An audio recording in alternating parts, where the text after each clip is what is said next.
इस उपदेश का मुख्य विषय कृष्ण और राधा के बीच का खेलपूर्ण संवाद है, जो उनके संबंधों की गहराई और दिव्य प्रेम के आध्यात्मिक सिद्धांतों को उजागर करता है। राधा की मनभंजन लीला। यह लीला राधा के कृष्ण के प्रति क्रोध से शुरू होती है, जिसे कृष्ण अपने आनंद को बढ़ाने के लिए प्रोत्साहित करते हैं। जैसे गुजरात में एक लड्डू खाने के बाद अगर चटनी दी जाए तो आप और लड्डू खाना चाहते हैं, वैसे ही दिव्य प्रेम में अनुभवों की विविधता रस्सा को शामिल करने से उसका आनंद और गहरा होता है। राधा का गुस्सा कृष्ण के आनंद को बढ़ाने के लिए था, ताकि जब वह राधा को माफ करें तो उनका आनंद और भी बढ़ जाए। भौतिक जगत में कार्य स्वार्थ से प्रेरित होते हैं, जबकि आध्यात्मिक जगत में केवल एक ही उद्देश्य होता है, कृष्ण को आनंद देना। गोलोक, दिव्य लोक में गोपियां और अन्य भक्त कृष्ण की सेवा करने के तरीके पर तर्क कर सकते हैं, लेकिन उनके उद्देश्य सिर्फ प्रेम और भक्ति में निहित होते हैं। कृष्ण का महिला रूप धारण करना।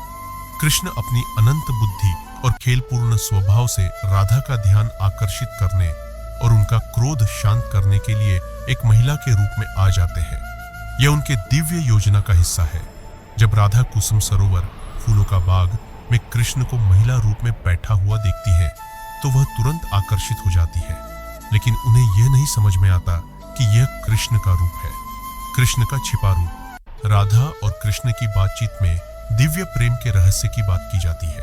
कृष्ण अपने वास्तविक रूप को छिपाकर साधु, एक धार्मिक योगी, कुगी का रूप धारण करते हैं, ताकि राधा की जिज्ञासा को जगाया जा सके। राधा, जो इस महिला को एक आध्यात्मिक व्यक्ति मानती है, बहुत प्रभावित होती है और उसे अपनी गुरु बनाने की इच्छा करती है।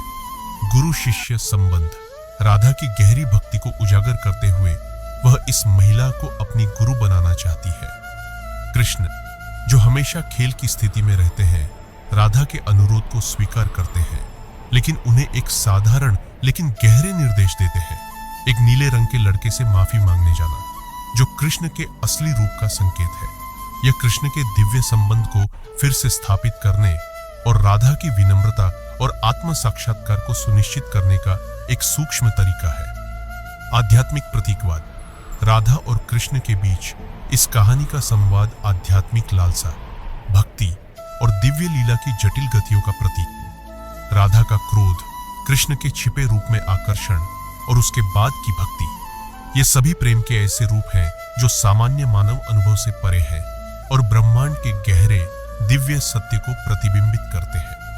आखिरकार यह लीला न केवल राधा और कृष्ण के प्रेम को दर्शाती है, बल्कि यह एक भक्त के यात्रा का प्रतीक भी है कि कैसे एक व्यक्ति अपने अहंकार से प्रेरित कार्यों से आत्मलस प्रेम और भक्ति की ओर बढ़ता है, जो आध्यात्मिक जागृति की ओर मार्गदर्शन करता है।